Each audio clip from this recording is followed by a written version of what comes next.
Hello friends, team समरल सीटेड classes में मैं निरंजन कुमार आप सबों का एक बार फिर से बहुत बहुत स्वागत करता हूं। फ्रेंड्स, आज हम लोग जनवरी 2021 में पेपर 2 से सीडीपी के सेक्शन को देखेंगे। और यह जो आपके सामने प्रश्न पत्र दिख रहा है, यह पेपर 2 सीडीपी सेक्शन आज हम लोग करने वाले हैं। और ये सेट जो है वो है, ठीक है, इसका ध्यान रखेंगे। आपके पास यदि दूसरा सेट होगा तो क्वेश्चन के ऊपर ध्यान रखेंगे। और आज हम लोग सीडीपी सेक्शन के पूछे गए सवालों का डिटेल एनालिसिस करने जा रहे हैं। साथ ही साथ आप अपना आंसर भी चेक करते चलेंगे कि आपने कितने आंसर सही किए हैं। तो चलिए देखते हैं पहले प्रश्न को। यहाँ पर पहला प्रश्न आपके सामने है कि कक्षा में अर्थपूर्ण अधिगम को प्रोत्साहित करने के लिए अध्यापकों को, अब इसमें 4 क्राइटेरिया दिए गए हैं। ये 4 ऑप्शन नहीं है, ऑप्शन नीचे हैं। पहला क्राइटेरिया है कि विद्यार्थियों की सहायता करनी चाहिए कि वे अपने मनोभावों और अभिप्रेरणों को सुव्यवस्थित कर पाएं। ये क्राइटेरिया सही है। विद्यार्थियों को उनके प्रदर्शन के आधार पर वर्गीकृत और नामांकित करके उनके योग्यता आधारित समूह बनाने चाहिए, ऐसा नहीं करना है। तीसरा है, विद्यार्थियों में संवाद और परिचर्चा को प्रोत्साहित करना चाहिए जिससे वे बहुपरिप्रेक्ष्य करने में सशक्त हों। ये भी अच्छा ऑप्शन है। कक्षा में विविधता की उपेक्षा करके, तो विविधता की उपेक्षा नहीं करनी है, तो ये गलत है। तो ऑप्शन नंबर क्राइटेरिया 1 और 3 सही है। तो ऑप्शन नंबर 3 में देखेंगे कि 1 और 3 दिया हुआ है, तो हमारा पहला का ऑप्शन नंबर 3 सही होगा। दूसरा सवाल, प्रतिकूल परिस्थितियों और वंचित पृष्ठभूमि वाले अधिगमकर्ताओं को संबोधित करने के लिए निम्न में से कौन सी पद्धति प्रभावशाली नहीं है। यहाँ पे देखेंगे कि प्रभावशाली नहीं है, ये दे रखा है। ऑप्शन से देखेंगे, विद्यार्थियों को संतुलित चुनौतीपूर्ण लक्ष्यों के लिए अभिप्रेरित करना और उपयुक्त शिक्षण सहायता उपलब्ध कराना, तो ये प्रभावशाली युक्ति है, ठीक है, तो इसको टिक नहीं करेंगे। दूसरा ऑप्शन देखेंगे कि कार्यकलापों के लिए सहयोगी समूह बनाना और विद्यार्थियों को एक दूसरे का समर्थन करने के लिए प्रोत्साहित करना, तो ये भी प्रभावशाली युक्ति है, तो इसको भी टिक नहीं करेंगे। अगला है कि अधिगमकर्ताओं से बातचीत करके उनकी आवश्यकताओं और उनके सम्मुख आई चुनौतियों को समझना, तो ये भी अच्छी युक्ति है, प्रभावशाली युक्ति है। चौथा है, अधिगमकर्ताओं को विद्यालय के बाहर ट्यूशन पढ़ने के लिए कहना, तो ये ही गलत है, अर्थात यही हमारा सही आंसर होगा। ऐसा करना कि बच्चों को आप कह दें कि आप ट्यूशन ले लो, तो यह क्या करता है, यह उनके लिए प्रतिकूल परिस्थितियों और वंचित पृष्ठभूमि वाले अधिगमकर्ताओं को संबोधित करने के लिए यह एक प्रभावशाली पद्धति नहीं होगी, यह उनके लिए और ज़्यादा कठिन हो जाएगा, है ना। चलिए बढ़ते हैं अगले सवाल की ओर। बच्चों के अधिगम में शारीरिक स्वास्थ्य और सांवेगिक अवस्था का कोई आपसी संबंध नहीं है, गलत है। आपसी संबंध है कि भूमिका नगण्य है, ऐसा भी नहीं है।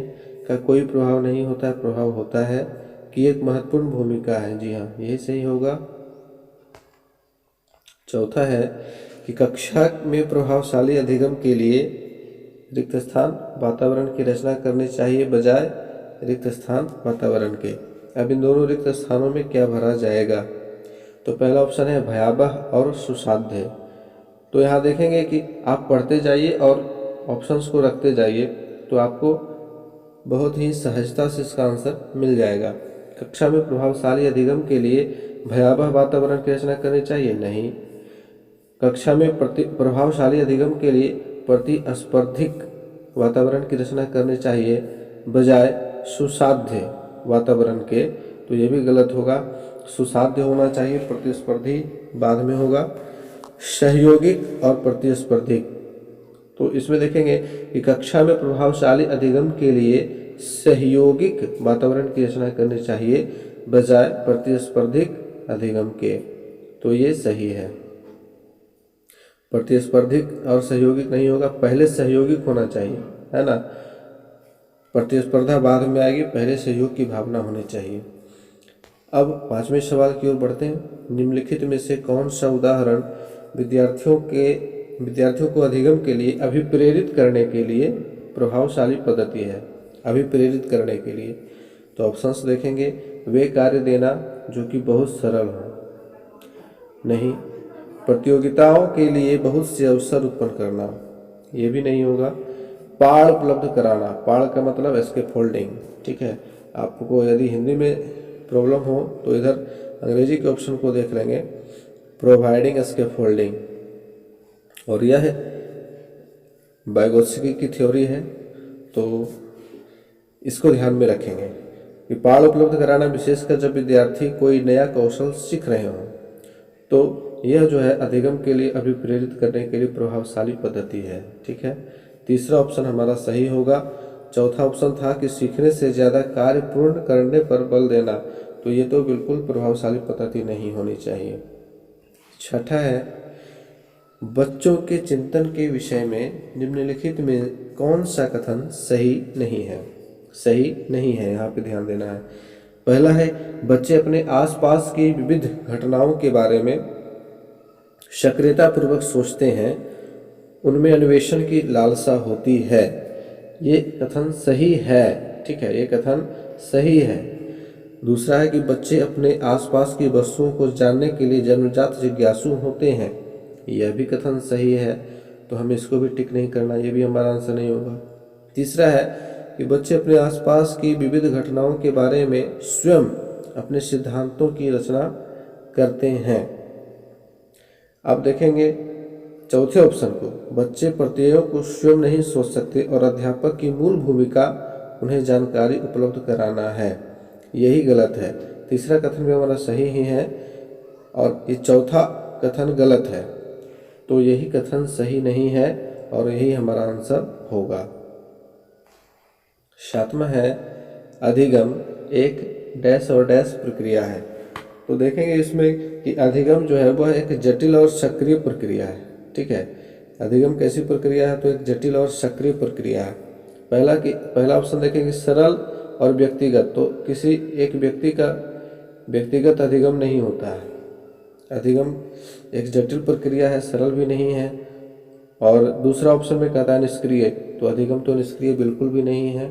और चौथा ऑप्शन सरल रैखिक भी गलत है, तो हमारा तीसरा ऑप्शन सही होगा यहाँ पे, जटिल सक्रिय।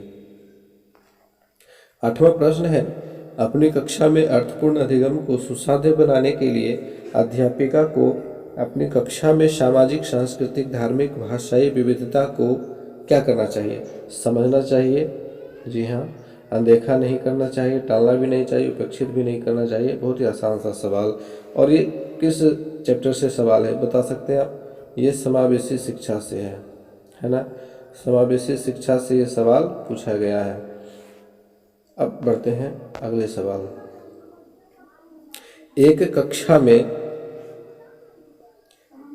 डैश कक्षा में अध्यापिका अपने शिक्षा शास्त्र व आकलन की विधियों को विद्यार्थियों की व्यक्तिगत जरूरतों के अनुसार परिवर्तित करती है। तो देखेंगे कि इसमें जो कक्षा में पठन पाठन चल रहा है वह किस शिक्षा पद्धति के ऊपर है, ठीक है, ये सवाल है। तो यहाँ पे देखेंगे कि एक डैश कक्षा में अध्यापिका अपनी शिक्षा शास्त्र व आकलन की विधियों को विद्यार्थियों की व्यक्तिगत जरूरतों के अनुसार, तो यहाँ पे देख रहे हैं कि विद्यार्थी केंद्रित शिक्षा चल रही है।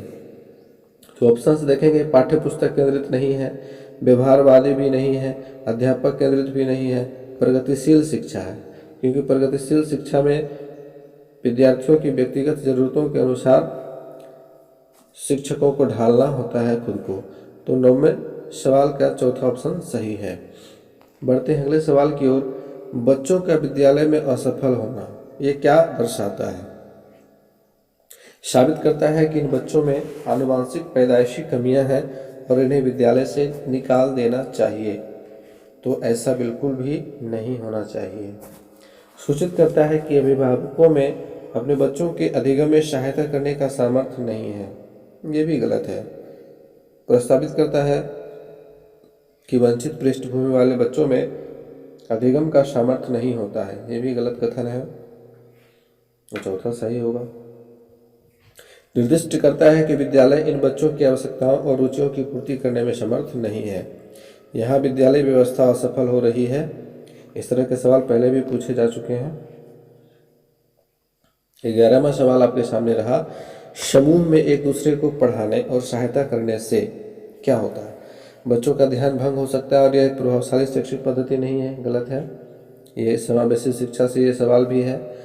बच्चों में प्रतिस्पर्धात्मक प्रवृत्ति उत्पन्न होती है जो कि अधिगम में विघ्न रुकावट पैदा करती है, तो ये अधिगम में विघ्न पैदा नहीं करती है, ये भी गलत हो गया। बच्चे स्वयं की चिंतन प्रक्रिया पर आक्षेप कर सकते हैं और संज्ञानात्मक क्रियाकलाप के उच्च स्तर पर पहुंच सकते हैं, ये बहुत अच्छा ऑप्शन है और ये सही होगा। बच्चों में भ्रांति उत्पन्न हो सकती है, गलत है, तो तीसरा ऑप्शन इसका सही हो गया। बढ़ते हैं अगले सवाल की ओर। बच्चों के समाजीकरण में विद्यालय, ये देखिए आप लोगों को याद होगा कि पेपर फर्स्ट में भी इस तरह का सवाल था, उसमें था परिवार जो है वह प्राथमिक और विद्यालय द्वितीयक है, तो बिल्कुल वही सवाल है। उसका आधा समझ लीजिए कि यह है विद्यालय द्वितीयक कारक होता है। अगला सवाल है, निम्नलिखित में से किस मनोवैज्ञानिक ने प्रस्तावित किया है कि बच्चों का चिंतन गुणात्मक रूप से वयस्कों की अपेक्षा अलग होता है? तो सीधे सीधे जीन पियाजे की थ्योरी से सवाल पूछा गया है, तो इसमें सोचने की, कंफ्यूज होने की जरूरत ही नहीं है। विकास के विषय में निम्न में से कौन सा कथन सही है? ठीक है, अब इसमें देखना है कि सही कौन सा है। विकास सुरुचिपूर्ण सुव्यवस्थित समूह की अवस्थाओं में पूर्व निश्चित आनुवांशिक घटकों के कारण होता है। पूर्व निश्चित आनुवांशिक घटक किसी भी व्यक्ति में नहीं हो सकते हैं। कोई पहले से यह तय नहीं कर सकता है कि इस व्यक्ति के अंदर यही सारे पूर्व निश्चित आनुवांशिक घटक होंगे, तो ये गलत कथन है। विकास एक सरल और एक दिवसीय प्रक्रिया है, नहीं, विकास एक सरल और एक दिवसीय प्रक्रिया तो बिल्कुल भी नहीं है। बच्चों के विकास में बहुत सी सांस्कृतिक विविधताएं होती हैं, ये सही लग रहा है। चौथा ऑप्शन है, संसार में सभी बच्चों का विकास एक ही क्रम में और सुनिश्चित समय से होता है। कोई जरूरी नहीं है कि सुनिश्चित समय से संसार के सभी बच्चों का विकास होगा, तो इस सवाल का तीसरा ऑप्शन सही है। निम्न में से मध्य बाल्यावस्था की अवधि का मुख्य प्रमाण चिन्ह कौन सा है? तो ये सवाल देखिए, ये भी अप्रत्यक्ष रूप से जीन पियाजे की थ्योरी से है। मध्य बाल्यावस्था की अवधि, और इसमें तर्क संगत विचारों का विकास जो कि प्राकृतिक रूप से मूर्त है, अर्थात मूर्त संक्रियात्मक अवस्था से यह सवाल पूछा गया है। अब ये अप्रत्यक्ष रूप से पूछा गया, इसमें स्पष्ट ये नहीं लिखा गया कि मूर्त संक्रियात्मक अवस्था में बच्चों का विकास किस प्रकार का होता है, बल्कि सवाल को यहाँ थोड़ा सा चेंज किया गया है कि मध्य बाल्यावस्था की अवधि दी गई है। और आप देखेंगे कि मूर्त बाल्यावस्था की जो अवधि होती है, मूर्त संक्रियात्मक अवस्था की जो अवधि होती है, वही अवधि मध्य बाल्यावस्था की अवधि होती है। बढ़ते अगले सवाल की ओर। जीन पियाजे के अनुसार बच्चे अमूर्त संक्रियात्मक अवस्था में, अब यहाँ देखिए सीधे सीधे अमूर्त संक्रियात्मक अवस्था के गुण को पूछा गया है। तो जीन पियाजे, वाइगोत्स्की और कोहलबर्ग से बहुत सारे सवाल इस पेपर में आए हैं, और जिन लोगों ने हमारा क्लास देखा होगा पियाजे के ऊपर, वाइगोत्स्की के ऊपर, कोहलबर्ग के ऊपर, उनके लिए ये सारे सवाल काफ़ी आसान रहे होंगे। तो इस सवाल में देखेंगे कि सही आंसर क्या होगा। अमूर्त संक्रियात्मक अवस्था में क्या होता है? अमूर्त संक्रियात्मक अवस्था सबसे बाद की अवस्था है, सबसे अंतिम अवस्था है पियाजे के अनुसार, और इसमें परिकल्पित निगमनात्मक तर्क और प्रतिज्ञप्ति चिंतन करने में समर्थ होते हैं बच्चे। तो 16 का तीसरा ऑप्शन सही है। 17वां सवाल, लॉरेंस कोहलबर्ग की नैतिक विकास के सिद्धांत के अनुसार व्यक्ति किस अवस्था में, जब वह विश्वास करता है कि वर्तमान सामाजिक प्रणाली को सक्रियतापूर्वक बनाए रखने से धनात्मक मानवीय संबंध और सामाजिक वर्ग सुरक्षित रहता है। तो ये सामाजिक क्रम व्यवस्था अभिविन्यास से सीधे सीधे सवाल पूछा गया है। आप बिल्कुल भी कंफ्यूज नहीं होना है आप लोगों को। यहाँ पे वर्तमान सामाजिक प्रणाली, तो सामाजिक प्रणाली की बात की जा रही है और सामाजिक क्रम व्यवस्था अभिविन्यास के अनुसार यह सिद्धांत है। 18वां सवाल, बाल्यावस्था की अवधि में विकास में केवल परिमाणात्मक परिवर्तन होते हैं, अनियमित और असंबद्ध होता है, धीमी गति से होता है एवं उसे मापा नहीं जा सकता, बहुस्तरीय और मिश्रित होता है। तो इसमें बिल्कुल स्पष्ट है कि ये चौथा ऑप्शन सही होगा, बहुस्तरीय और मिश्रित होता है। निकटस्थ विकास का क्षेत्र ZPD, zone of proximal development, ये ZPD से सवाल आ गया। तो यहाँ देखेंगे फिर से वाइगोत्स्की साहब आ गए। अब बताइए कि यह क्षेत्र क्या है। यदि आपने हमारा वाइगोत्स्की के ऊपर क्लास देखा है तो आपके लिए ये सवाल काफ़ी आसान होगा, क्योंकि मैंने बहुत ही अच्छे से डिटेल से इस क्षेत्र का वर्णन किया है। और यहाँ पे मैं ज़्यादा डिटेल में नहीं चलूँगा, बल्कि आपको ऑप्शंस समझा करके आंसर बताऊँगा। वह प्रक्रिया जिसमें शुरू में विभिन्न समझ वाले दो व्यक्ति समान समझ पर पहुँचते हैं, ये नहीं है। वह प्रक्रिया जिसमें बच्चे समाज के वयस्क सदस्यों द्वारा निर्धारित विधि से कार्य करते हैं, ये भी नहीं है। बच्चों के वर्तमान स्तर पर स्वतंत्र प्रदर्शन और वयस्क व अधिक कौशल वाले समकक्षों की सहायता से, यहाँ है सहायता से, सपोर्ट ले रहे हैं बच्चे द्वारा उपार्जित किए जाने वाले प्रदर्शन के मध्य का क्षेत्र ही ZPD कहलाता है, जोन ऑफ प्रोक्सिमल डेवलपमेंट कहलाता है। तीसरा ऑप्शन सही है। बच्चे का अपना कार्य क्षेत्र इस दायरे में है, लेकिन जब वह किसी का सहयोग लेता है तो उसका कार्य क्षेत्र का दायरा बढ़ता है, और ये जो विस्तृत क्षेत्र है यही ZPD कहलाता है, जोन ऑफ प्रोक्सिमल डेवलपमेंट कहलाता है। एक प्रगतिशील कक्षा में शिक्षण अधिगम प्रक्रिया के दौरान अधिगमकर्ताओं का मूल्यांकन। अब यह मूल्यांकन से सवाल है कि मूल्यांकन का उद्देश्य क्या है, तो इसका समझेंगे।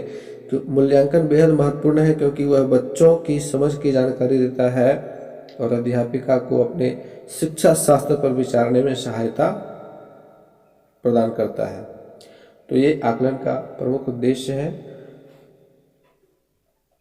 अगला सवाल हार्वर्ड गार्डनर के बहुबुद्धि सिद्धांत से है।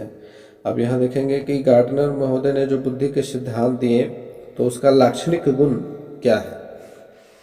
यहाँ देखिए सवाल क्या है कि हार्वर्ड गार्डनर के बहुबुद्धि सिद्धांत के अनुसार निम्न में से कौन सा जोड़ा बुद्धि के प्रकारों अंतः स्थिति अनुपालन संभावना के अनुसार सही है। अब इधर बुद्धि के प्रकार दिए हुए हैं और इधर उसका अभिलाक्षणिक गुण है। भाषिक मूर्तिकार, ये नहीं, भाषिक बुद्धि होगी तो वो मूर्तिकार कैसे बनेगा, उसमें शिल्प कला का गुण है ना। शारीरिक गतिक संवेदना, खिलाड़ी, यही सही ऑप्शन है। शारीरिक गतिक संवेदना उसमें है तो वह खिलाड़ी, उसमें खिलाड़ी का गुण होगा। स्थानिक मनोवैज्ञानिक नहीं, अंतराल व्यक्तिक विक्रेता नहीं। अगला सवाल फिर से वाइगोत्स्की के ऊपर पूछा गया है। सीधे सीधे सवाल है कि लेव वाइगोत्स्की के अनुसार बच्चों का संज्ञानात्मक विकास चरणों में होता है, तो चरणों में पियाजे ने दिया। एस्कीमा के परिकल्प, एस्कीमा जैसे ही देखेंगे तो इसको कट करेंगे यहाँ पे, क्योंकि वाइगोत्स्की ने नहीं बल्कि जीन पियाजे ने एस्कीमा के बारे में बताया। बच्चों के संज्ञानात्मक विकास में भाषा की एक महत्वपूर्ण भूमिका है, ये सही है, ये सही है। चौथा भी गलत है वाइगोत्स्की के लिए, तो तीसरा ऑप्शन सही है।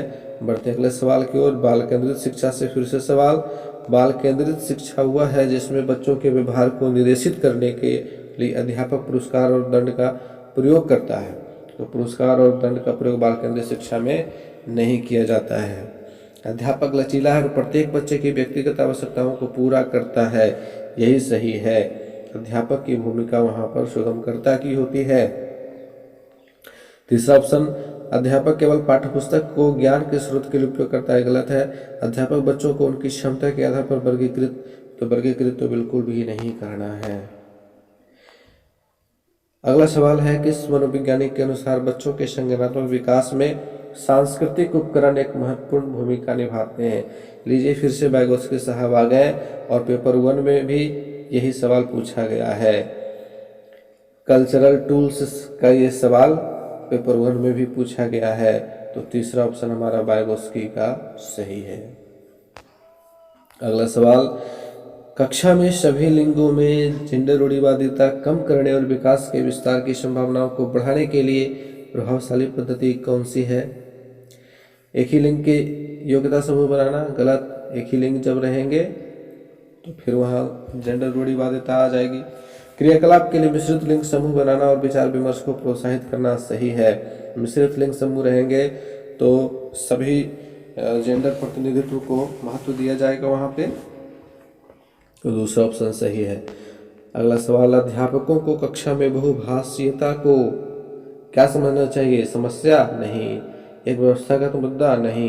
एक गुण और साधन? जी हाँ, यही सही ऑप्शन है, रुकावट भी नहीं है। बहुत ही आसान सा सवाल। प्रतिभाशाली और सृजनात्मक बच्चों की आवश्यकताओं को किस प्रकार संबोधित किया जा सकता है? किस प्रकार संबोधित किया जा सकता है? प्रश्न हल करने के लिए विशिष्ट निर्देश उपलब्ध कराकर? नहीं, प्रश्न हल करने के लिए विशिष्ट निर्देश नहीं देना है। रटने पर तो रटना तो बिल्कुल नहीं होगा। चुनौतीपूर्ण कार्य देना और निरस्ता दूर करने के लिए क्रियाकलाप देकर, यही सही है क्योंकि यहाँ सवाल है प्रतिभाशाली और सृजनात्मक बच्चों के लिए। अगला ऑप्शन कहता है कि वे प्रश्न देकर जिनमें अभिमुखी चिंतन नहीं होगा। यहाँ यदि अपसारी चिंतन होता तो ये ऑप्शन हो सकता था। अभिमुखी चिंतन एक ही बिंदु पे सोचने का फलक देता है, जबकि अपसारी चिंतन बहुमुखी चिंतन होता है। तो तीसरा ऑप्शन हमारा इसका सही होगा। 28वां सवाल, पठन वैफल्य। अब यहाँ देखिए हिंदी के शब्द कुछ कठिन लगते हैं, तो यहाँ अंग्रेजी में आसानी से आपको पता चल जाएगा कि ये डिसलेक्सिया की बात हो रही है। पठन वैफल्य का मतलब पढ़ने में विफलता। हिंदी में भी संधि विच्छेद करके आप अर्थ को पता कर सकते हैं। पठन वैफल्य यानी कि पढ़ने में विफलता। पठन वैफल्य। बच्चों की पहचान किस प्रकार की जा सकती है? तो उनके पढ़ने और लिखने की कौशलता का विश्लेषण से पहला ऑप्शन ही सही हो गया, क्योंकि डिसलेक्सिया में पढ़ना और लिखना ये दो चीज़ देखे जाते हैं। यदि बच्चा 100 को वाज लिखता है, ठीक है, और क्लियर को अनक्लियर, यानी कि उसका लिखने का पैटर्न जो है डिसलेक्सिया के कारण प्रभावित होता है और वो उल्टा लिख देता है। साथ ही साथ वह पढ़ने के क्रम में भी गलतियां करता है।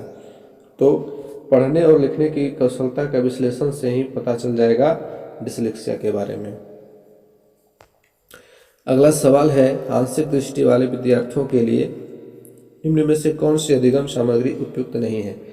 अब आपके बच्चे में आपके क्लास में एक ऐसा बच्चा है जो आंशिक दृष्टि वाला बच्चा है, अल्प दृष्टि वाला बच्चा है, तो आप उसके लिए कैसी सामग्री उपलब्ध कराएंगे? यहाँ के सवाल देख लेंगे कि कौन सी अधिगम सामग्री उपयुक्त नहीं है। ठीक है, उपयुक्त नहीं है।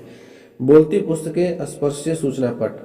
बोलती पुस्तकें अर्थात उसमें ऑडियो बुक्स इसको कह सकते हैं, और स्पर्शीय सूचना पट जिसे स्पर्श करके पहचाना जा सकता है, तो ये तो उपयुक्त है। यहाँ सवाल है कि उपयुक्त नहीं है।